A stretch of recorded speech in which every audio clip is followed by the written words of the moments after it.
సుదర్శన్ వీరాభద్రన్ గారికి, యోబు గారికి, ఆనంద్ గారికి, సహోదరుడు ఫీన్హాస్ గారికి, బర్నా గారికి వందనాలు. చక్కని ఆర్కెస్ట్రా వారు ఉన్నారు, దేవుడు వారిని దీవించును గాక. మరి మన యొక్క కోమటిలంక ప్రెసిడెంట్ గారు యోహాన్ గారికి వందనాలు. మరి ఈ కోమటిలంక నేను ఇంచుమించు 30 సంవత్సరాల నుంచి వస్తున్నాను. కొంతమంది ఇలా చూస్తున్నారు, మీరు పుట్టకముందు నుంచి చదువుతున్నాం అన్నమాట. అది ఇదివరకు బిషప్ దేవదాసయ్య గారు కూడా చర్చిలోకి వచ్చి వాక్యం చెప్పారు. మరి వారు వచ్చినప్పుడు వచ్చేవాడిని, మేము క్వైర్ కూడా వచ్చేవాళ్ళం ఇక్కడికి. ఏమండి, సోమరాజు మేస్టర్ ఉన్నప్పుడు కానీ, సత్యం గారు కానీ, ఇంకా చాలామంది దైవ సేవకులు మారారు కదా. మరి ఐసీఎం సంఘాలతో దేవుడు అనుబంధాన్ని, చక్కని అనుబంధాన్ని ఇచ్చారు. మరి 7 సంఘాల్లోనూ నేను దేవుని వాక్యాన్ని అందించిన అనుభవం నాకు ఉంది. మన బిషప్ తండ్రి గారు వచ్చినప్పుడు కూడా వారితో కలిసి పరిచర్యలో కొనసాగడానికి దేవుడు మంచి అవకాశం ఇచ్చారు. బిషప్ తండ్రి గారు అంటే మాకు ఇష్టం, వారికి కూడా మేమంటే ఎంతో అభిమానం. వారిని బట్టి సంతోషిస్తున్నాను. బిషప్ తండ్రి గారు అమృతరావు గారు, వారిని బట్టి కూడా ప్రభువును సంతోషిస్తున్నాను. ప్రభువుకు మహిమ కలుగును గాక. ఇది చాలామందికి తెలియదు. ఇంచుమించు 30 సంవత్సరాలు అంటే 95 నుంచి వస్తున్నాం. 94లో నేను ట్రైనింగ్కి వెళ్ళాను. మరి ఇప్పటికి 29 సంవత్సరాలు ఫుల్ టైం మినిస్ట్రీకి వచ్చి ప్రభుకి మహిమ కలుగును గాక. నిజంగా ఈ కోమటిలంక గ్రామం అంటే చాలా ఇష్టం మాకు. ఎందుకంటే దారి సరిగా లేకపోయినా ఎంతో చక్కగా సంతోషంగా మీరు జీవిస్తున్నారు. ఇదివరకు నేను బండి ఇక్కడ వేసుకొచ్చి వర్షం వచ్చిన వెంటనే ఎల్లమెల్ల వెసబ తోసుకుంటూ వెళ్తుంటే మధ్యలో ఆగిపోయింది. నేను ఒక్కడిని తోయడం చాలా కష్టమైంది. అప్పుడు మరి నాయకుడు గారు నాకు సహాయం చేశారు. ఆ బండి తోసుకెళ్ళి ఆయన బావి దగ్గర కడిగారు. ఆ రోజు నుంచి ఆయన నాకు పరిచయం అయ్యారు. దేవుని స్తోత్రం, ప్రభువుకి మహిమ కలుగును గాక. మరి ఇక్కడికి వచ్చినాక ఫ్లెక్సీ చూసినప్పుడు చాలా బాధ వేసింది. ఆ పక్కన సహోదరుడు పెనుకొండ సమీల్ గారు, మరి వారి యొక్క సతీమణి అనిత మా హోంలో చదివింది. చిన్నప్పటి నుంచి అనిత మాకు తెలుసు. అనిత వాళ్ళ అన్నయ్య రాజేష్ మా చిల్డ్రన్స్ హోంలో చదివాడు. అలాగే ఈ ఊరు శేఖర్ ఉన్నాడు, శేఖర్ కూడా, వాళ్ళ ముగ్గురు ఒకేసారి మా హోంలో చదివారు. మరి చూసి చాలా బాధపడ్డాను. ఏదేమైనా ఎవరి సమయం అయినప్పుడు వాళ్ళు వెళ్ళిపోవాల్సి వస్తుంది. అయితే ఎప్పుడు ఎవరు వెళ్ళిపోతారో ఎవరికి తెలియదు. ఒక మాట చెప్తాను, అంతము వరకు మనం ఏమండి నిరీక్షణ కలిగి ఉండాలి. దేవుని స్తోత్రం. దేవుడు తన విడిచి వెళ్ళిన కుటుంబాన్ని ఆదరించునుగాక, ధైర్యపరచునుగాక. ఒక్క మాట చదువుకుందాం, కొద్ది నిమిషాలు, కొన్ని మాటలు నేను చెప్పి ముగిస్తాను నాకు ఇవ్వబడిన సమయాన్ని ప్రకారం.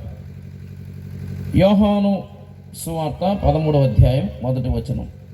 యోహాను సువార్త 13వ అధ్యాయం 1వ వచనం. నాతో పాటు చెప్పండి ఈ మాటలు. తాను ఈ లోకము నుండి తండ్రి యొద్దకు వెళ్ళవలసిన గడియ వచ్చినని యేసు పస్కా పండుగకు ముందే ఎరిగిన వాడై లోకములోనున్న తన వారిని ప్రేమించి వారిని అంతము వరకు ప్రేమించెను.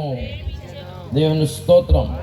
ప్రభునందు ప్రియ సహోదరి సోదరులారా, దైవజనులు అభిషేక్తులు యోహానయ్య గారు యేసుక్రీస్తు ప్రభు వారి యొక్క ఆరంభ విషయాలు మాట్లాడారు. ఆయన సువార్త పరిచర్యలో తొలి ప్రసంగం, కొండ మీద చేసిన ప్రసంగంలో ఆయన నవధన్యతల గురించి చెప్పారు. అటు తర్వాత మీరు లోకానికి వెలుగని చెప్పారు. రెండవది మీరు లోకానికి ఉప్పు అని చెప్పారు. మత్తయి సువార్త 5, 6, 7 అధ్యాయాలు చాలా విశేషమైనవి.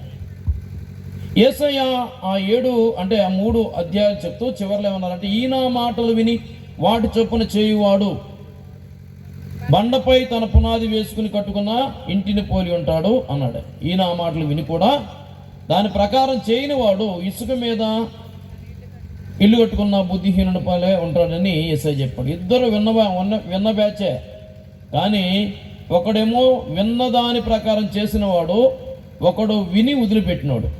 కనుక ఈ రాత్రి నేను చెప్తున్నాను, మీరు అందరూ వినిన దాన్ని బట్టి చేయుదురుగాక. ఏమంటే విని విడిచిపెట్టడానికి అసలు వినకపోవడమే మంచిదేమనిపిస్తుంది. కనుక చదువువాడు, వినువాడు, అందులో రాయబడిన సంగతుల ప్రకారం నడుచుకునేవాడు మరి ధన్యుడని ప్రకటన గ్రంథంలో రాయబడింది కదా. ఇక్కడ ఈరోజు మనం చదువుకున్న ఒక చక్కని మాట, యేసు ఎరిగిన వాడై వారిని ప్రేమించాను. దేవుని స్తోత్రం. యేసుక్రీస్తు ప్రభువారు ఎరిగినవాడు, అందరిని ఎరిగినవాడు. మన పరిస్థితి ఏంటో, మన స్థితిగతులు ఏంటో యేసయ్యకు తెలుసు. కనుక యేసు ప్రభువారు తనతో పాటు ఉండడానికి 12 మంది శిష్యులను ఏర్పరచుకున్నారు. ఆ 12 మంది గురించి యేసు ప్రభువారికి బాగుగా తెలుసు. తెలిసి మరి ఆయన వారిని ప్రేమించాడు. కొన్నిసార్లు కొంతమంది గురించి మనకు సరిగ్గా తెలియకపోతే ప్రేమిస్తాం, తెలిస్తే ద్వేషిస్తాం. కానీ యేసు ప్రభువారికి అన్నీ తెలిసి కూడా ప్రేమించాడు. ఆయన ప్రేమ ఎంతో గొప్పది. దేవుని స్తోత్రం. ఈ రాత్రి నేను చెప్తున్నాను, ఇక్కడ కూర్చున్న మనందరి గురించి యేసు ప్రభువారికి తెలుసు. ఇంకో మాట చెప్పనా, అసలు మన గురించి మన తల్లిదండ్రులకి తెలియకపోవచ్చు ఇంకా సరిగ్గా. కట్టుకున్న భర్తకి, కట్టుకున్న భార్యకు, కన్న బిడ్డలకు కూడా సరిగ్గా తెలియకపోవచ్చేమో. ఊర్లో ఉన్న ప్రెసిడెంట్ గారికి, ఊర్లో మన ఇంటి పక్కన ఉన్న వారికి కూడా సరిగ్గా తెలియకపోవచ్చేమో. కానీ దేవునికి సమస్తము తెలుసు. ఏమంటే 139వ కీర్తనలో కీర్తనకారుడు అంటారు, నా మాట నా నోటికి రాకముందే నువ్వు ఎరిగి ఉన్నావు, నీకు మరుగైంది ఏది లేదు. నేను కూర్చుండడం, నేను నుంచోవడం, నేను నడవడం అన్నీ నీకు తెలుసు అంటాడు.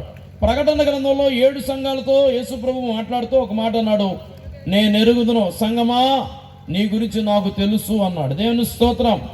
యోహాను సువార్తలో ఒక మాట రాయబడింది చూడండి. యోహాను సువార్తలో, యోహాను సువార్త 2వ అధ్యాయము 24వ వచనం చదువుతున్నాను. అయితే యేసు అందరిని ఎరిగినవాడు గనుక ఆయన తన్ను వారి వశము చేసుకొనలేదు. ఆయన మనుషుని ఆంతర్యముని ఎరిగినవాడు గనుక ఎవడనూ మనుషుని గురించి ఆయనకు సాక్ష్యం ఇయ్యక్కరలేదు. దేవుని స్తోత్రం. చక్కని మాట యోహాను గారు చెప్పారు. ఏమనంటే యేసు అందరినీ ఎరిగినవాడు. దేవుని స్తోత్రం. యేసు అందరినీ ఎరిగిన వాడే, కానీ ఎంతమంది యేసుని ఎరిగి ఉన్నారు అదొకసారి మనం ప్రశ్నించుకోవాలి. యేసు ప్రభుకు మనం తెలుసు, కానీ మనకు యేసు ప్రభు తెలుసా? తెలిస్తే ఎంతవరకు తెలుసు, ఏమని తెలుసు? ఇంకా లోకంలో చాలా మందికి యేసు ఎవరో సరిగా అర్థం కావట్లేదు, అవగాహన కావట్లేదు. యేసుని గురించి చాలా చులకనగా మాట్లాడే వాళ్ళు ఎందరో ఎక్కువైపోయిన రోజులు ఉన్నాం. యేసుక్రీస్తు యొక్క జీవితాన్ని కనుక జాగ్రత్తగా చూస్తే ఆయన ఎలాంటి వాడో చక్కగా అర్థమవుతుంది. దేవుని స్తోత్రం. యేసు ప్రభువారికి 12 మంది శిష్యులు ఉన్నారు కదా. ఈ 12 మంది గురించి యేసు ప్రభువారికి తెలుసు. తెలిసి కూడా ఆయన వారిని ప్రేమించినట్టుగా మనం చూస్తూ ఉంటాం. చూడండి, యేసు ప్రభువారి శిష్యుల్లో మరి యూదా గురించి ఒక చక్కని మాట రాయబడింది. చూడండి దేవుని పరిశుద్ధ గ్రంథంలో నుండి యోహాను సువార్త 6వ అధ్యాయము 64వ వచనం. మీలో విశ్వసించని వారు కొందరున్నారని వారితో చెప్పాను. విశ్వసించని వారెవరో, తన్ను అప్పగింపబోవు వాడెవడో మొదటి నుండి యేసుకు తెలియను. యేసు ప్రభు వారికంట విశ్వసించిన వారెవరో తెలుసంట, తనను అప్పగించు వారెవరో కూడా యేసు ప్రభు వారికి ఎప్పటి నుంచి తెలుసు? మొదటి నుంచి అనడమాట. అంటే వారిని ఎప్పుడైతే చేర్చుకున్నాడో అప్పటి నుంచి తెలుసు. నన్ను అడిగితే వాళ్ళు చేర్చుకోకముందు కూడా తెలుసు వాళ్ళ గురించి. ఎవరెవరిలో ఏ వీక్నెస్ ఉందో యేసయ్యకి తెలుసు. ఈ రాత్రి నేను చెప్తున్నాను, నీలో ఉన్న బలహీనత ఏంటో యేసుకు తెలుసు, నీ బలం ఏంటో కూడా యేసుకు తెలుసు. అన్నీ ఎరిగి కూడా మనల్ని ప్రేమిస్తున్నాడు. దేవుని స్తోత్రం. యేసు లాంటి వాడు మరొకడు లేనే లేడు. మనం ఎవరి గురించి అయినా చెప్పాల్సి వస్తే తెలియక ప్రేమించానండి, మోసపోయానండి అని చెప్పేవాళ్ళు ఉంటాం. కానీ నా యేసయ్యకు తెలిసి మనలను ప్రేమిస్తున్నాడు. బా, యేసయ్య ప్రేమ ఎంత గొప్పది. నీలో ఉన్న వీక్నెస్లో యేసయ్యకి తెలుసు. దాద్దాం అనుకున్నా దాగేది కాదు. ఆయనకు మరుగైంది ఏది లేనే లేదు. కనుక అన్నీ ఎరిగి కూడా నిన్ను ప్రేమిస్తున్న ఏకైక వ్యక్తి ప్రభు అయిన యేసు ఒక్కడే అని చెప్పడానికి నేను సంతోషిస్తున్నాను. దేవుని స్తోత్రం. హల్లెలూయా. పరిశుద్ధ బైబిల్ గ్రంథంలో మనం చూస్తే యూదా ఇస్కరియోతు నుంచి తెలుసు. అసలు యేసు ప్రభు శిష్యుడిగా చేరడానికి యేసు ప్రభు దగ్గరికి వచ్చినప్పుడు మిగిలిన శిష్యులందరూ అభ్యంతరపరిచారు. బోధకుడా, యూదాను చేర్చుకుంటే చెట్టుకు చీడబట్టినట్టే అని ఎవరిష్టం వచ్చినట్టు వాళ్ళు అన్నారు. అయినా యేసు ప్రభు ఏమి పట్టించుకో సైలెంట్గా ఉంటే, బోధకుడా మౌనం అంగీకారమా అని అన్నారు. మీరు కరుణామయుడు సినిమా చూస్తే దాంట్లో చక్కగా అర్థమవుతుంది. నిజంగా ఒక చిన్న ప్రశ్న వేస్తాను, ఎంతమంది కరుణామయుడు సినిమా చూశారు? ఒక్కసారి చెయ్యి పైకెత్తండి. ఖచ్చితంగా మీ ఊర్లో ఒకసారి వేయాలి. ఎందుకనంటే ఈ తరం వాళ్ళకి కరుణామయుడు తెలియదు. బాహుబలి ఇంకేమున్నాయి రీసెంట్గా వచ్చినాయి, ఈ తెలుస్తున్నాయి తప్ప ఈ తెలియట్లా. నిజంగా కరుణామయుడు సినిమా ప్రతి మనిషి ఒక్కసారైనా చూడాలి. నేను చాలాసార్లు చూస్తాను. కారణం ఏంటంటే మన్నా మినిస్ట్రీస్లో సువార్త ప్రకటనలో అదొక భాగం. ఆ సువార్త ప్రకటన కొరకు దాన్ని మేము ఒక ఛానల్గా వాడుకున్నాం మన్నా మినిస్ట్రీస్లో. ఏమండి మరి మా మావయ్య గారు, మా మేనమామ గారు స్పజ్జన్ రాజు గారని, ఆయనేమో ఆపరేటర్గా ఉండేవాడు. మా బావగారు స్పజ్జన్ రాజు గారు, ఆయనేమో కోఆర్డినేటర్గా ఉండేవారు. ఒక వ్యాను డ్రైవర్ అన్నమాట. ఆయా ప్రాంతాలకు ఈ రీల్స్ మోసుకెళ్ళి తెరగట్టి చూపించేవాళ్ళు. నిజంగా ఆ కరుణామయుడు సినిమాలో అనేక వాస్తవాలు ప్రజలకు కళ్ళకు కట్టినట్టుగా చూపించబడిన క్రైస్తవ సినిమా. దేవుని స్తోత్రం. దాంట్లో అంటారన్నమాట, యేసు ప్రభు వారు యోధాని చేర్చుకుంటుంటే ఎవరూ ఒప్పుకోలేదు, అయినా యేసయ్య అతన్ని చేర్చుకున్నాడు. చప్పలు కొడితేనమ్మా ఇంపరచాలి. హల్లెలూయా. అంటే ఎవరికి నచ్చకపోయినా యేసయ్య మాత్రం నచ్చి మెచ్చుకున్నాడు. దేవుని స్తోత్రం. చేర్చుకున్నాడు. అతడు మంచివాడని కాదు, యేసు మంచివాడు గనక. దేవుని స్తోత్రం చెప్పండి. హల్లెలూయా. దైవజనులు యోహానయ్య గారు చక్కని మాట చెప్పారు. ఉప్పు దేనితో కలిసినా, తనతో ఏది కలిసినా దాన్ని చెడగొట్టకుండా కాపాడుతుంది. కనుక నీ జీవితం ఎలాంటిదైనా నేను సరిచేయగలిగింది, చక్కబెట్టగలిగింది ప్రభు యేసుక్రీస్తు వారని చెప్పడానికి సంతోషిస్తున్నాను. కనుక ఇస్కరియోతు యూదాకు కూడా యేసు ప్రభు వారు ఛాన్స్ ఇచ్చారు. యేసుతో ఉన్నాడు, యేసుతో తిన్నాడు, యేసుతో తిరిగాడు. ఏమంటే అంతేకాదంట, యేసు ప్రభు వారి యొక్క సంచి, డబ్బు సంచి ఎవరి దగ్గర ఉండేది? యోధా దగ్గరే ఉండేదంట. నాకు భలే విచిత్రం వేసింది. ఎందుకంటే అన్నీ అడిగిన యేసయ్య అతనికి ఎందుకు ఇచ్చాడు? యేసు ప్రభు వారి మనసేంటి తెలుసా? ఆశ గల ప్రాణాన్ని తృప్తిపరిచాడు. అంతే. ఆయనకు ఆశ ఉంది, అవకాశం ఇచ్చాడు. అంత ఉందండి. మంచోడని కాదు ఇచ్చింది, ఆశ గల ప్రాణాన్ని తృప్తిపరిచేవాడు అది, కాబట్టి ఇచ్చాడు.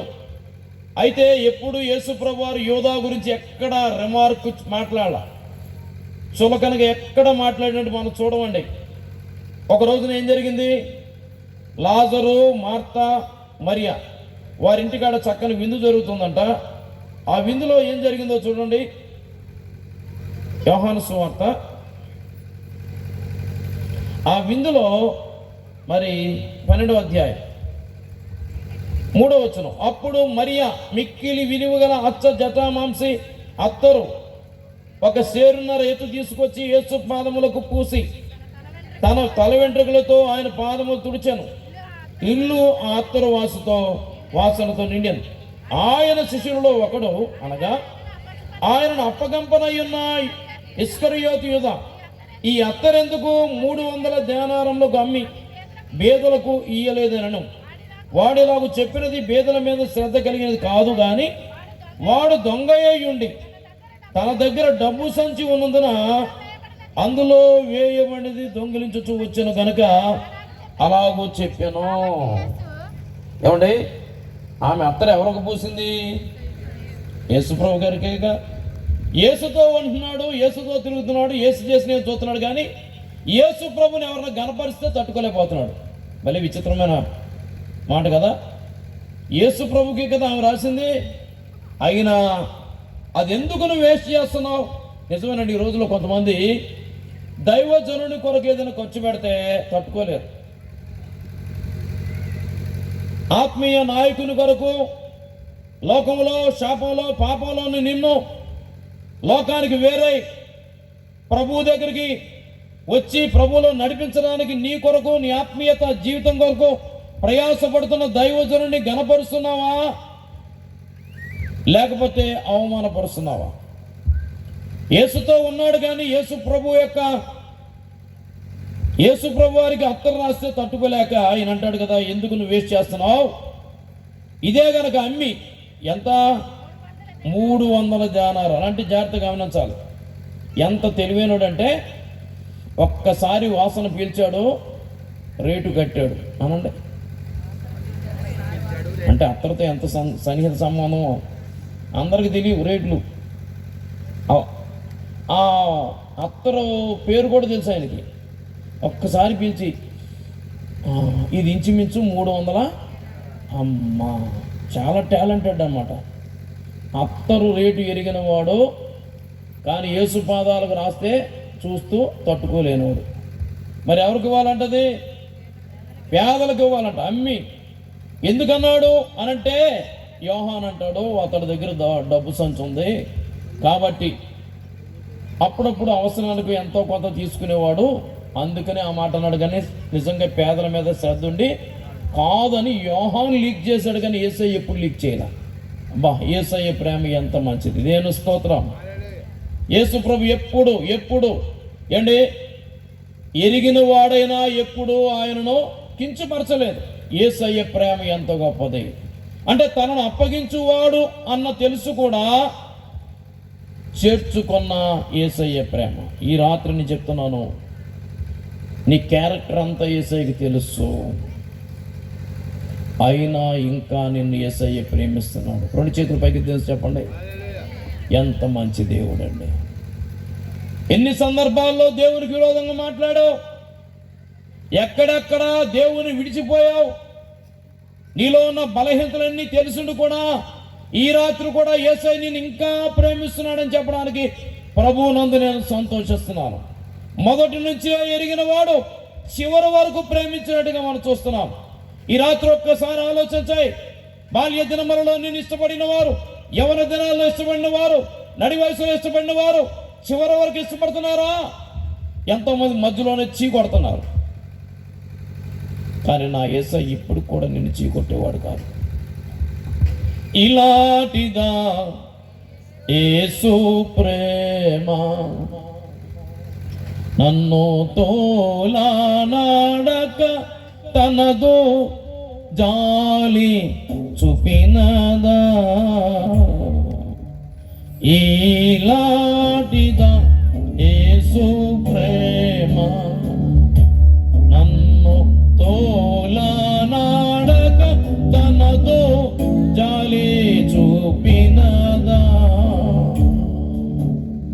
ఇలాంటిదా యేసు ప్రేమ. హల్లెలూయా. మనమైతే ఎవరిలోనూ బలహీనతలు కనబడితే వాళ్ళని ఇష్టపడం, వాళ్ళ గురించి ఎన్నెన్నో మాటలు చెప్తూ ఉంటాం. ఇష్టం ఉంటే ఒక రకంగా మాట్లాడతాం, ఇష్టం లేకపోతే లోకంలో సామెత ఒకటి ఉంది, పెడితే పెళ్ళంట, లేకపోతే అమ్మో మన మౌలులం కాదండి. పెడుతున్నారా ఆకాశానికి ఎత్తేస్తాం, పెట్టలేదా గొయ్యి తవ్వి కప్పేస్తాం, అంతే, సమాధానం చేసేస్తాం అంతే. కానీ నా యేసయ్య అలాంటి వాడు కాదు. ఆయన నేను ఇంకా ప్రేమిస్తున్నాడు. నీ స్థితిగతులు ఆయనకి తెలుసు, నీ స్వభావం ఆయనకి తెలుసు, నువ్వు ఎక్కడెక్కడ ప్రభువుకు దూరం అయ్యావో తెలుసు, ఎప్పుడు ప్రభువుని విడిచిపెట్టావో కూడా తెలుసు. అయినా ప్రభువు నిన్ను ఇంకా ప్రేమిస్తూనే ఉన్నాడు. ఈ ఇస్కరియోతు యూద యేసుతోనూ ఉండేవాడంట, అప్పుడప్పుడు ప్రధాన యాజకులతోనూ వెళ్ళేవాడు. అంతేకాదు ఒక్కోసారి బరబ్బా టీంతో కూడా కలిసేవాడు. అన్నీ తెలిసినా ఏ రోజు యేసు ప్రభు యోధాను దూరం చేసుకోలేదు, యోధాను గురించి చులకనగా చెప్పలేదు. ఈ రాత్రి దేవుని బిడ్డ ఎంత మంచివాడు మన యేసయ్య. యోధాను అంతం వరకు ప్రేమించాడు. అయితే యూదా ఇస్కరియోతు యేసును అమ్మేసుకున్నట్టు మనకు తెలుసు. రెండవది సీమోను పేతురు. అతని వ్యక్తిత్వం కూడా యేసు ప్రభుకి తెలుసా తెలీదా? తెలుసు. 3 సార్లు అబద్ధం ఆడతాడని తెలియదు యేసయ్యకి? తెలుసు కదా. అతడు దురుకు పేతురు అని తెలుసు కదా, తొందరపాటు కలిగి ఉంటాడని తెలుసు. అన్నీ తెలుసు కూడా యేసు ప్రభు ఏమండి సీమోనును చేర్చుకున్నాడు, పేతురుగా మార్చుకున్నాడు. దేవుని స్తోత్రం. యేసు ప్రభు ముందే చెప్పాడు, ఇదిగో నేను సిలువకు అప్పగించబడుతున్నాను అని చెప్తుంటే, బోధకుడు అది నీకు దూరం అగును గాక అంటాడు. ఎవరు? పేతురు. అవసరమైతే నీ ప్రాణానికి నా ప్రాణం అడ్డు పెడతాను అన్నాడు. అప్పుడు యేసయ్య అన్నాడు, పేతురు ఇప్పుడు నువ్వు ఆ పని చేయలేవయ్యా. ప్రభువా నీకు తెలియదేమో నా గురించి, అస్సలు నేను వెనక్కి తిరగనే, కరెక్టేలే, ఈ రాత్రే నన్ను ఎరగనని 3 సార్లు నువ్వు వంగుతావు, ఆ తర్వాతే కోడి కూస్తుంది, లేకపోతే కోడి కూసే లోపే 3 సార్లు నువ్వు అబద్ధం ఆడతావని యేసయ్య పేతురుతో అన్నాడా లేదా? అంటే పేతురు అబద్ధం ఆడేవాడని యేసయ్యకి తెలుసు, అయినా చేర్చుకుని ప్రేమించాడు. ఈ రాత్రి ఎన్నిసార్లు నువ్వు నీ నోటితో అబద్ధాలు ఆడావు, అయినా యేసయ్య నిన్ను ప్రేమిస్తున్నాడు. ఎన్ని సందర్భాల్లో యేసు ప్రభువును నువ్వు అప్పగించావు. యేసుతో ఉంటూ, యేసుతో తిరుగుతూ కూడా యేసు ప్రభువుని మరలా నీ క్రియలు బట్టి బాహాటంగా సిలువుకు అప్పగించిన వ్యక్తిగా నువ్వు ఉన్నావేమో. యేసుతో ఉంటూనే యేసయ్యకు అవమానం తెచ్చే వ్యక్తిగా నువ్వు జీవిస్తున్నావేమో. అయినా ఈ రాత్రిని చెప్తున్న మాట, ఇంకా యేసయ్య నిన్ను ప్రేమిస్తూనే ఉన్నాడు. ఆయనకు ద్వేషించడం అంటే చేత కానే కాదు. దేవుని స్తోత్రం చెప్పండి.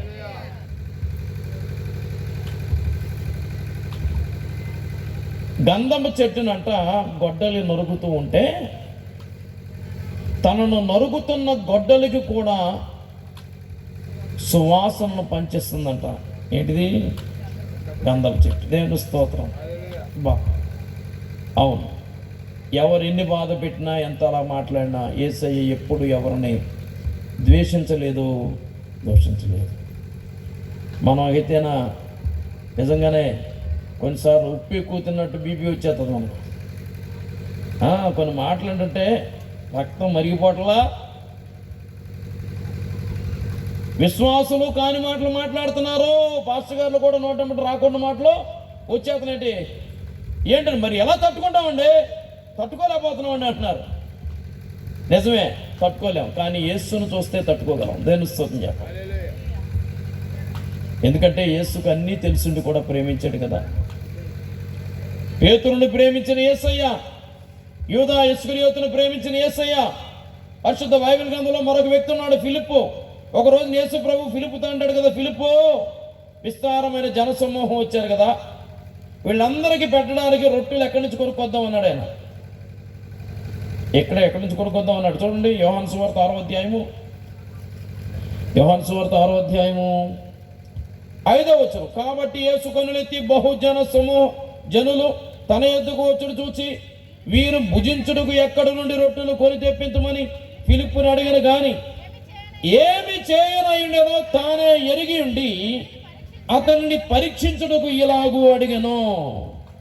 అందుకు ఫిలిప్పు, వారిలో ప్రతివాడు కొంచెం పుంజుకొట్టుగలను 200 దేనారముల రొట్టె చాలవని ఆయనతో యేసు అడిగింది ఏంటి, ఫిలిప్పు చెప్పింది ఏంటి? యేసయ్య ఏమడిగాడంటే ఎక్కడి నుంచి కొనుక్కుందాం అన్నాడు. ఏం చెప్పాలి? ఎక్కడి నుంచి అంటే ప్లేస్ చెప్పాలి. కానీ ఏం చెప్తున్నాడో ఒక్కసారి అలా చూసాడు. చూసి కన్నులతో లెక్కేసాడంతే. లెక్కేసి మొత్తం రిపోర్ట్ ఇచ్చేసాడు. వీళ్ళందరికీ పెట్టాలంటే ఇప్పుడు ఎంత ఖర్చు అవుతుంది? 200 దేనారముల రొట్టెలు కూడా చాలా బాబు, నువ్వు మీటింగ్ పెడితే పెట్టి కానీ భోజనాలు మాత్రం పెట్టమాక అన్నాడు. కొంతమంది ఉంటారండి, సహాయం చేయరు కానీ చేసేవాళ్ళు కూడా చేయను. ఇప్పుడు అవన్నీ ఎందుకు బ్రదర్, మన దగ్గర లేనప్పుడు వేస్ట్ ఖర్చులు ఎందుకు అంటారు. దైవజనులు సురేష్ గారు నేను మెచ్చుకుంటున్నాను. ఎందుకనంటే సంఘం పెద్దగా లేకపోయినా సాహసం చేసే మనసు ఉంది ఆయనకి. చప్పలు కొడితేనా మేము పర్సన్. God bless you. ఎందుకంటే ఎన్నో కష్టాలు పడుతూ, బాధలు పడుతూ ప్రభు కొరకు సాక్షిగా నిలవబడంలో ఒక ఆలోచన ఉంది. ఒకప్పుడు ఆయన జీవితం ఏంటో నాకంటే మీకే బాగా తెలుసు. నేనేదో విన్నాను కొంచెం ఆయన గురించి. అలాంటి వ్యక్తి ఇలా మారిపోవడం ఏంటి? దేవుడు మార్చాడంతే. దేవుని స్తోత్రం. హల్లెలూయా. దేవుడు మార్చలేని వ్యక్తి అంటూ ఎవరో లేరు. కనుక దేవుని చేత మార్చబడిన వారు కుదురుగా ఉండలేరు. ప్రభు కొరకు ఏదో ఒకటి చేయడానికి ఇష్టపడతారు, ఉన్నా లేకున్నా. యేసయ్య అంటున్నాడు, వీళ్ళందరికీ ఎక్కడి నుంచి రొట్టెలు తీసుకొద్దాం అంటే ఫిలిప్ అంటాడు కదా, అవన్నీ పెట్టుకోవద్దు బాబు, 200 దేనారాల రొట్టెలు కూడా సరిపోవు అన్నట్టుగా చెప్పాడు. అంటే యేసు ప్రభుకి ఫిలిప్పు గురించి తెలుసు, అయినా యేసయ్య అతన్ని ప్రేమించాడు. చివరిగా ఒక మాట, యోహాను గురించి కూడా యేసు ప్రభుకి తెలుసు. యోహాను గురించి బైబిల్లో రాయబడిన మాట ఏంటి తెలుసా? యేసు రొమ్మున ఆనుకున్న శిష్యుడు అనండి. ఇప్పుడు చూద్దాం. 1, యూదా ఇస్కరియోతు అప్పగించేవాడని తెలుసు, అయినా చేర్చుకుని ప్రేమించాడు. సీమోను పేతురు అబద్ధం ఆడతాడని తెలుసు, అయినా చేర్చుకుని ప్రేమించాడు. ఫిలిప్పు తప్పించుకునే స్వభావం కలిగిన వాడని తెలుసు. ఏదైనా బాధ్యత అప్పగించాం అనుకోండి, అయ్యాన్ని కుదరదండి, అయ్యే పని కాదండి, పని చేయలేనాడు, ఏం చెప్తాడు తెలుసా? సాకులు చెప్తాడు, తప్పించుకుంటాడు. అయినా ఫిలిప్పు గురించి తెలుసు కూడా యేసయ్య ఫిలిప్పుని చేర్చుకున్నాడా లేదా? 4వది ఎవరో? యోహాను. యోహాను గురించి యేసయ్యకి తెలుసు. అతని గురించి బైబిల్లో రాయమాట యేసు రొమ్మున ఆనుకున్న శిష్యుడు. అంటే యేసు ప్రభువారి గుండె చప్పుడు ఎరిగినవాడు, యేసు ప్రభువారి యొక్క హృదయ స్పందనను ఎరిగినవాడు. అందుకే మీరు చూడండి, మత్తయి కానీ, మార్కు కానీ, లూకా కానీ తెలియచేయని విశేషమైన విషయాలు యోహాను మాత్రమే తెలియచెప్పగలిగాడు. ఏంటది? ఆది యందు వాక్యం ఉండెను, వాక్యము దేవుని యొద్ద ఉండెను, వాక్యము దేవుడై ఉండెను, ఆ వాక్యమే శరీరధారి కృప సత్య సంపూర్ణుడిగా మన మధ్యలోనికి వచ్చి నివసించాడు, ఆయనే ప్రభు అయిన యేసుక్రీస్తు అని చెప్పాడు. దేని స్తోత్రం చెప్పండి. మిగిలిన వాళ్ళు ఎవరు అది చెప్పలేకపోయారు. యోహాను సువార్తను రాశాడు, యోహాను 3 పత్రికలు రాశాడు. అంతేకాదు భూత వర్తమాన భవిష్యత్ కాలాలను తెలియజేసే ప్రకటన గ్రంథ ప్రత్యక్షతను యోహానుకు దేవుడు చూపించాడు. యేసు ప్రభువారి శిష్యుల్లో 11 మంది హతసాక్షులైపోయారు, చంపబడ్డారు.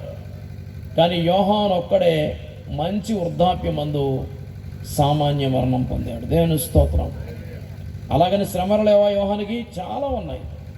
యేసుని గురించి ప్రకటించకూడదని కాగుతున్న నూనెలో పడేశారంట, అయినా అతనికి ఏమీ కాలేదు. ఏం చేయాలో అర్థం కాలేదు. ఎక్కడ మనుషులు ఉంటే అక్కడ సువార్త ప్రకటించేస్తున్నాడు. ఆపడం వీళ్ళ వల్ల కావట్లేదు. రాజు అనుకున్నాడంట, డొమిషియన్ అనే రాజు ఒక ఆలోచనకు వచ్చాడంట, మనుషులు ఉన్న చోట అయితే చెప్పకుండా ఉండలేడు, మనుషులు లేని చోట వదిలేద్దామని పద్మాసు దీపంలో వదిలేసి వచ్చారు. ఒంటరిగా ఉన్నాడు.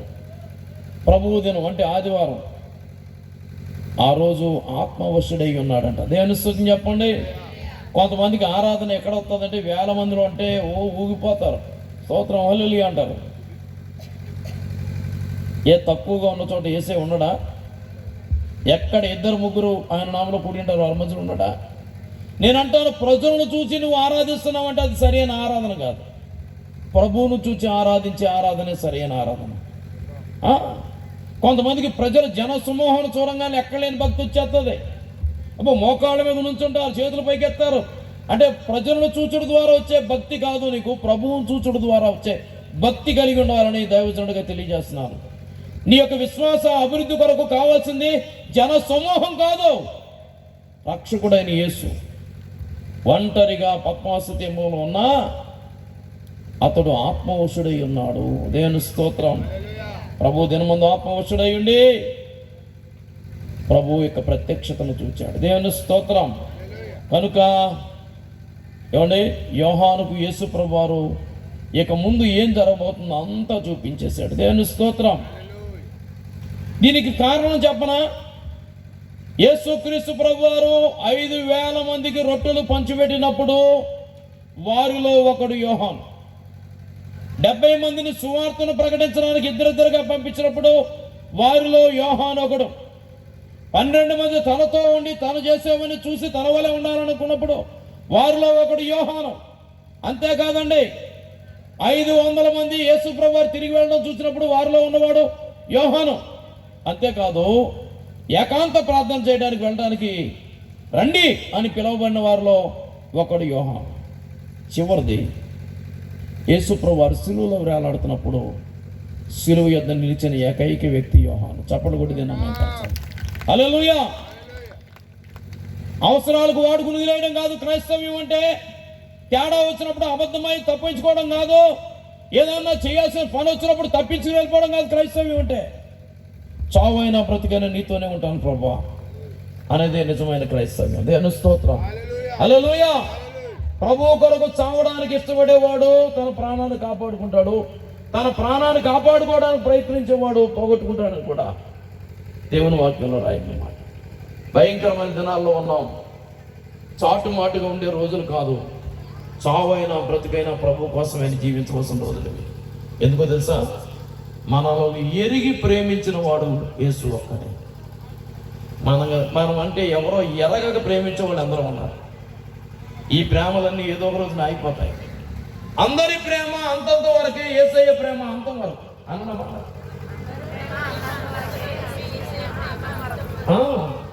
యవన వయసులో కొంచెం కలరగా ఉన్నప్పుడు, కొంచెం ఆకర్షణీయంగా ఉన్నప్పుడు ఎవడైనా ప్రేమిస్తాడు. అలా ప్రేమిస్తున్నప్పుడు కొంత తల్లిదండ్రులు కూడా గుర్తురారు, నాకు ఆడే కావాలి, నాకు ఆమె కావాలి. మధ్యలో ఏదైనా తేడా వచ్చిందనుకో చెప్పా చేయకుండా వదిలిపోతారు అంతే. కానీ నా యేసయ్య నీలో ఎన్ని వీక్నెస్లు ఉన్నా, నువ్వు ఎలాంటి బలహీనుడవైనా ఇంకా నిన్ను ప్రేమిస్తూనే ఉంటాడు. ఆయన అన్నాడు, ముదిమి వచ్చే వరకు నిన్ను ఎత్తుకుని వాడును నేనే అన్నవాడు. దేవుని స్తోత్రం. కనుక ఈ రాత్రి నేను చెప్తాను శుభవార్త ఏంటో, యేసు నేను ఇంకా ప్రేమిస్తున్నాడు. ఇప్పటికైనా నువ్వు యేసుని ప్రేమిస్తున్నావా? ఇప్పటికైనా యేసుని ప్రేమిస్తున్నావా? ఇప్పటికే మన జీవితంలో ఎన్ని సంవత్సరాలు దొరికిపోయినాయి. యేసు వచ్చే రాకడ దగ్గర పడింది. ఇంకా లోకాన్ని ప్రేమిస్తావా? లోకంలోంచి వేరై ఉప్పులా నువ్వు మారాలి.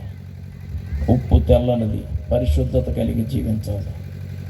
ఉప్పు రుచినిచ్చేది. మనం కూడా ఇతరులకి రుచిగా ఉండాలి తప్ప కసింగా ఉండకూడదు. మనం మాట్లాడుతున్నప్పుడు ప్రజలు అలా ఇంకొంచెంసేపు చెప్తే బాగుండు అన్నట్టు ఉండాలి, కానీ వదిలేదట్లు లేడురా బాబు అన్నట్టు ఉండకూడదు. వినలేకపోతున్నారా అన్నట్టు ఉండకూడదు. అబ్బా ఆయన మాట్లాడినట్టు ఎవరు మాట్లాడలేదండి అనేటట్టు వినిపించుకోవాలి. యేసు ప్రభు మాట్లాడుతుంటేనంట యేసు ప్రభుని పట్టుకోవడానికి వచ్చారంట. యేసు ప్రభు మాటలన్నీ అందరూ వెళ్ళిపోతుంటే వాళ్ళు కూడా వెళ్ళిపోయారంట. ప్రధాన యాజకులు అన్నారు, రేరా ఏడు ఆయన ఏడంటే, అదేంటి మరి ఆయన మాట్లాడినట్టు ఎవరు అంటే వాళ్ళు ఎందుకు వచ్చారో కూడా మర్చిపోయారు. యేసు ప్రభు మాట్లాడినప్పటికీ. దేవుని స్తోత్రం. మన మాట సరి అయిందైతే శత్రువు కూడా మిత్రుడిగా మారడానికి అవకాశం ఉంటుంది. దేవుని స్తోత్రం. నోరు మంచిదైతే బాగా తెలుసు మీకు, కానీ అసలు నోరు మంచిదేనా మందే? నాకు ఎందుకు వచ్చిన గొడవ, తేడా వచ్చిందంటే ఇంకోసారి ఊర్లోకి రానవు. అయినా మనలో మనకు తెలియదేముంది, కోపం వస్తే మాట్లాడకుండా బండబూతులన్నీ మాట్లాడతలేదా? ఒక ఆయన్ని అడిగాను, బ్రదరు మందిరానికి నువ్వు కూడా రావచ్చు కదా, మీ మిస్సెస్ వస్తుంది రాయా నాయన అంటే, అయ్యగారు వందనాలండి ఆ మాట మాత్రం అనమాకండి అన్నాడు. అండి అన్న, అయ్యగారు మా ఆవిడ మందిరంలో దేవదూతలా ఉంటుంది, ఇంట్లోకి వచ్చి చూడండి అన్నాడు. ఎలా ఉంటుంది? దెయ్యంలా ఉంటుంది. అందుకే ఆయన మారట్లేదంట. నిజమే. ఇలా అన్నందుకు ఏమనుకోద్దే, ఇంతమంది స్త్రీలు ఇక్కడ ఉన్నారు, ఏరాళ్ళు దయచేసి చేతులు జోడించి చెప్తున్నాను, మీ ప్రవర్తన వాక్యము లేకుండానే పురుషులను రప్పించవచ్చు. మీరు మారాలంటే వాక్యం కావాలి, మేము మారడానికి మాకు వాక్యం అక్కర్లా, సాక్ష్యం కావాలి. దేవుని స్తోత్రం. ఏ పురుషుడు నన్ను అడిగి చూడండి, పురుషుడు మారాలంటే మాకు వాక్యాలు పనిచేయవు, మాకు వాక్యం దాకా అక్కర్లా, సాక్ష్యం ఉంటే చాలు మారిపోతాం. చివరిగా ఈ మాట చెప్పి నేను ముగిస్తున్నాను. ఒక రోజున ఒక సహోదరుడు అందరి దగ్గరికి వెళ్ళారంట, ఏదేదో చేయాల్సిన చేశారంట. చివరికి అయినా మనశ్శాంతి లేక నెమ్మది లేక ఉంటున్నప్పుడు భార్య అందంట, ఏమండి ఇక యేసుప్రభు ఒకడు మిగిలిపోయాడండి, ఆయన దగ్గర కూడా వెళ్ళి ఆరాధన చేద్దాం అనిపిస్తుంది అన్నదంట. భర్తకి అసలు యేసుప్రభు అంటే ఇష్టం ఉండదంట, కానీ ఒప్పుకున్నాడంట. ఎందుకు ఒప్పుకున్నాడంటే ఆమంత గయ్యాలి ఇంకొకడు. అప్పుడు అనుకున్నాడంట, పోన్లే పోతపోయినది గుళ్ళోకి వెళ్ళినప్పుడైనా నిన్న మనశ్శాంతిగా ఉండొచ్చు అనుకున్నాడంట. అమ్మో, ఎవరికి ఉండే ఆలోచనలు అనుకుంటాయి. పాపం ఆ విషయం తెలిస్తే ఆమె వెళ్ళేది కాదు. చక్కగా మందిరానికి వెళ్ళింది, దేవుని వాక్యం వింటుంది, దేవుని వాక్యం శక్తి కలిగింది కదా, రెండంచులు గల ఖడ్గం కదా, ఎలాంటి పరిస్థితులైనా సరిచేయగలిగింది కదా. ఆమె జీవితం మారిపోయింది. చప్పలు కొడితేనా మేము పరచండి. హల్లెలూయా. భార్య జీవితం మారింది కానీ భర్తకు మాత్రం అనుమానం పెరిగింది. ఎందుకో తెలుసా? ఆయన యొక్క స్ట్రాంగ్ విశ్వాసం ఏంటంటే అది సచ్చినా మారదు అనే ఒక దృఢమైన విశ్వాసం. ఎవరికి? నా భార్య మారదండి, అది చావన్నా చత్తది, కానీ అది మాత్రం అలాంటి విశ్వాసం అయింది. కానీ మారిపోయింది. నమ్మలేకపోతున్నాడు. నమ్మలేకనుకున్నాడంట, దీనికి పరీక్ష పెట్టాలనుకున్నాడంట. ఎవరికి? భార్యకు పరీక్ష. అవునండు, భర్తలు మామూలు కాదు. నిజంగా ఈ రోజున ఎంతమంది పరీక్షలు రాస్తున్నారు మీరు. పెళ్ళైన మొదటి రోజు నుంచి ఆయన పోయేదాకా కావచ్చు, లేకపోతే మీరు పోయేదాకా కావచ్చు. ఎన్ని పరీక్షలు! ఐఏఎస్ కూడా అన్ని పరీక్షలు ఉండవు, మీకున్న పరీక్షలు. ఒక్క ఉదాహరణ చెప్తున్నానే. ఒక ఆయనంట భార్య ఏం చేస్తుందంటే గుమ్మం దగ్గర నుంచుందంట. సాయంకాలం భర్త ఉద్యోగం నుంచి వస్తాడు కదా అని నుంచుందంట. వచ్చి రావడం ఏంటి ఇక్కడ ఉన్నావు అన్నాడంట. మీకోసమేనండి అన్న. నా కోసం. నాకు ఇల్లు తెలియదు, వీధి తెలియదు, అలా ఎక్కడికో వెళ్ళిపోతానని నా కోసం నువ్వు అలా బొమ్మలో నుంచున్నావు, మళ్ళీ సిగ్గు లేకుండా అన్నాడంట. అంటే ఏముంటుందండి? పరమ అనుమానం. చాలా బాధపడింది పాపం. భర్త మీద ఉన్న ప్రేమంతా ఎరిగిపోయింది. ఎంత ప్రేమిస్తున్నాను ఇన్ని అర్థం చేసుకోకుండా ఎంత మాట అన్నాడు అని బాధపడి రెండో రోజు ఇంకా గుమ్మంలో ఉన్న చోట్ల, ఎందుకంటే జ్ఞానవంతురాలకు ఒకసారి చాలు మనిషికి ఒక మాట అన్నట్టు, ఇక గుమ్మం దగ్గర కూడా రావట్లేదంట. వెనకాలండి అప్పుడు వేసుకుంది అంట్లు తోమడానికి. ఎప్పుడు ఆయన వస్తాడంటే ఆయనకి వేసుకుంటుంటే వచ్చాడంట. వచ్చి వెనకాలండి అన్నాడంట. ఎందుకు వచ్చానని చెప్పడానికి? ఏం పట్టించుకోలేదండి. ఎందుకు ఒక డోసు సరిపోయిందిగా, కాబట్టి ఏం పట్టించుకోకుండా అదో తోమేస్తుంది. అప్పుడు అన్నాడంట, ఒకడు ఉన్నాడు, ఆడు బతికే ఉన్నాడు, ఆడు వచ్చే టైం ఉందని కూడా వస్తాడు సత్తా అంతేగా అన్నాడంట. ఇలాంటి వాళ్ళతో కాపురం అలా చేయాలి చెప్పండి. కొంతమంది నలిగిపోతున్నారండి. ఎంత బాధపడుతున్నారు తెలుసా? పైకి ఇలా నవ్వుతున్నారు కానీ గుండెల్లో గూడు కట్టుకున్న దుఃఖం యేసుకు మాత్రమే తెలుసు. చాటును మీరు ఏడ్చే ఏడుపు యేసు ప్రభు వారికి ఒక్కరికే తెలుసు. ఈ వ్యక్తి పరీక్ష పెట్టాలనుకున్నాడు కదా. భార్య మీటింగ్ వెళ్ళిందంట. ఆ మధ్యాహ్నం కొంచెం లేట్ అయింది. ఈయన ఏం చేశాడంటే సోఫాలో కూర్చొని కాళ్ళు చాపుకొని చేతులు కూడా ఇలా చాపుకొని ఉన్నాడంట. ఆమె రాగానే రా వచ్చి టీ పెట్టన్నాడంట. నిజంగా ఇదివరకైతే అంత ధైర్యంగా ఎప్పుడు అనేవాడు కాదంట. ఎందుకని? ఆమె గయ్యాలి కాబట్టి అనేవాడు కాదు. ఇప్పుడు ఆమె వచ్చేది ఏంటంటే ముఖం కాళ్ళు చేతులు కలుపుని జస్ట్ 5 minutes అండి తెస్తానని పరిగెత్తుకుంటూ వెళ్ళి వంటగదిలోకి వెళ్ళి చక్కగా టీ కాసుకొచ్చిందంట. ఈలోగా ఆయనకు అనిపించిందంట, ఇదేంటి ఇలా మారిపోయిందా, నిజమేనా నటిస్తుందా అని డౌట్ వచ్చింది. ఒక్క పరీక్ష కాదు ఇంకో పరీక్ష పెట్టాలనుకున్నాడు. కప్పు తీసుకొచ్చింది, చేతికి ఇచ్చిందంట. ఈయన పట్టుకున్నాడు, నా వదిలేసింది. ఈయన పరీక్ష కాబట్టి ఈయన వదిలేసాడు. కప్పు పడింది, పగిలింది, కాళ్ళ మీద టీ ఒలికిందంట. ఈయన అన్నాడు, అయ్యయ్యో కప్పు పగిలిపోయింది అంటున్నాడంట. ఈయన ఆమంతటా పోతపోయిందండి. బోడి కప్పు కాదండి, అయ్యో మీ కాళ్ళు కాలిపోయినాయేమోనండి అని పరిగెత్తుకుంటూ వెళ్ళి ఒక మసిగుడ్డ తడిపి తీసుకొచ్చి తుడిసేసి కప్పు ముక్కలు ఏరేసి కాళ్ళు తుడిసేసి జస్ట్ 1 minute అలాగే కూర్చోండి అని ఇంకో కప్పులో చక్కగా తీసుకొచ్చి ఇచ్చిందంట. ఇప్పుడు పట్టుకున్నాడంట. కంటి చూపే కానీ నోటు మాటలేదంట. కళ్ళు ఆర్పకుండా భార్య కళ్ళలో కళ చూస్తున్నాడంట. ఎంత భార్య అయితే ఎంతసేపు ఉండతుంది, ఏంటండి అలా చూస్తున్నారు అందంట. అప్పుడు వెంటనే తమాయించుకుని ఒక చుక్క తాగి, అరే ఈ వారంలో ఎక్కడైనా మీటింగ్లు ఉన్నాయా అన్నాడంట. మనసులో ప్రార్థన చేస్తుందట, ప్రభా ఏంటో ఈరోజు మా ఆయన గారు మూడు బాగోలేదు, రావడం రారా టీ పెట్టి అన్నాడు. ఆ తర్వాత ఏమో ఇప్పుడు ఎక్కడన్నా మీటింగ్ ఉందా అంటున్నాడు. వెళ్ళొద్దంటాడేమో ప్రభా. అయ్యా నేను నమ్ముకున్న బిడ్డను నేను అబద్ధం ఆడలేనయ్యా, ఉంది కదా నాయన, ఇదిగో ఉందని చెప్తానయ్యా, ఇక నువ్వే చూసుకోవాలని ప్రార్థన చేస్తున్నాడు. ఎక్కడ మన ప్రార్థన అంటే ఇక ఏంటి మోకాళ్ళుని చేతులపైకి ఎత్తి తల మీద ముసుకేసుకుని ఇలా ఊగడం అనుకుంటారు. కాదు. ప్రార్థన ఎక్కడైనా చేయొచ్చు, ఎప్పుడైనా చేయొచ్చు. ఎప్పుడు ఎంత చేయాలో అంత నేర్చుకోవడమే ఉప్పుకున్న సహజ గుణం. దేవుని స్తోత్రం. ప్రార్థన చేసుకున్నదంట. వెంటనే అందట, ఏమండి పలానా చోట ఉందండి మీటింగ్ అని. అప్పుడు అన్నాడంట, నువ్వు వెళ్ళేటప్పుడు చెప్పు నేను వస్తాను అన్నాడంట. చప్పలు కొట్టను సార్. కారణం ఏంటంటే భార్య యొక్క పరిస్థితి మారడం కళ్ళారు చూచేయడమో తాను మారిపోయాడు.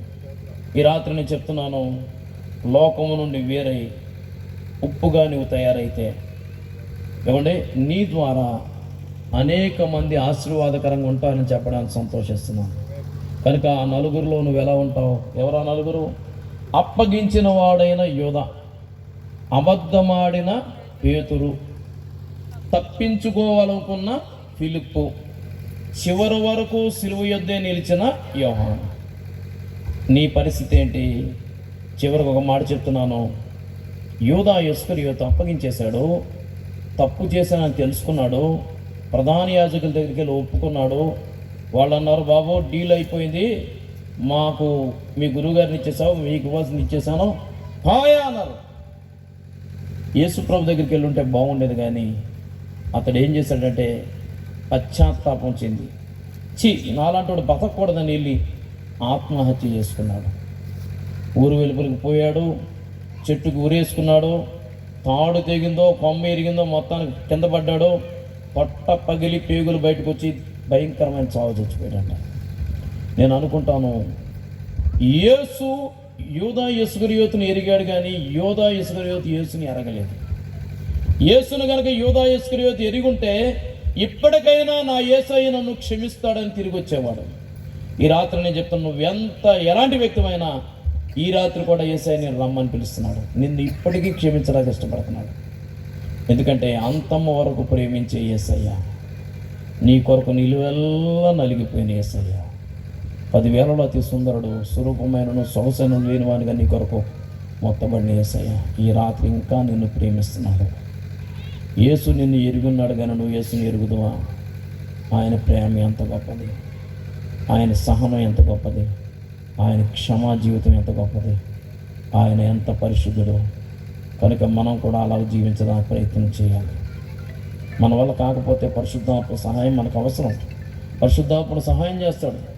పేతురు అయితే ఎరిగిన వాడై యేసు ప్రభు దగ్గర పశ్చాత్తాపడ్డాడంట. యేసు ప్రభు వెళుతున్నాడు, ఇలాగ కోడి కూసింది, వెంటనే యేసు ప్రభు పేతురు వైపు చూస్తాడు, పేతురు యేసు వైపు చూస్తాడు. యేసు ప్రభు కళ్ళతోనే మాట్లాడినట్టు అర్థమైంది పేతురికి. ఏమని? పేతురు, నేను అన్నది కరెక్టేనా? ఆ చూపులే మాట్లాడి పేతురుతో, నిజమే ప్రభువా, నీ మాటే గెలిచింది ప్రభువా అని ఒప్పుకొని ఏడ్చి కన్నీళ్లు కార్చాడు. యేసు ప్రభు అతను క్షమించాడు. ఈ రాత్రి నేను అంటాను, నువ్వు ఎలాంటి వ్యక్తిమైనా నిన్ను క్షమించుటకు సిద్ధంగానే ఉన్నాడు. అనవసరంగా ఆత్మహత్య చేసుకోవడమో లేకపోతే ప్రభువుకు దూరంగా అవ్వడం మంచిది కాదు. కానీ ఎలాంటి స్థితిలో ఉన్నా సరే, ఉన్న పాటున వచ్చుచున్నానయ్య అంటే ఆయన నిన్ను ఇప్పటికీ ప్రేమించేవాడిగానే ఉన్నాడు. ఎన్నిసార్లు పడ్డావో, ఎన్నిసార్లు దూరం అయ్యావో ఈ లెక్కలన్నీ చెప్పేవాడు కాదు ఆయన. ఇప్పటికి వచ్చినా సరే నీ గతం గురించి ఒక్కసారి కూడా ఎత్తడం, అవన్నీ అసలు ఆ గుర్తే రావంట. తూర్పుకు పడమడ ఎంత దూరమో నీ పాపములో ఆయన అంత దూరం చేసే దేవుడు. ఒక్కసారి అందరూ లేచి ఉంచండి, ఓ చిన్న ప్రార్థన చేద్దామా. యేసు తాను ఎరిగిన వాడై ఈ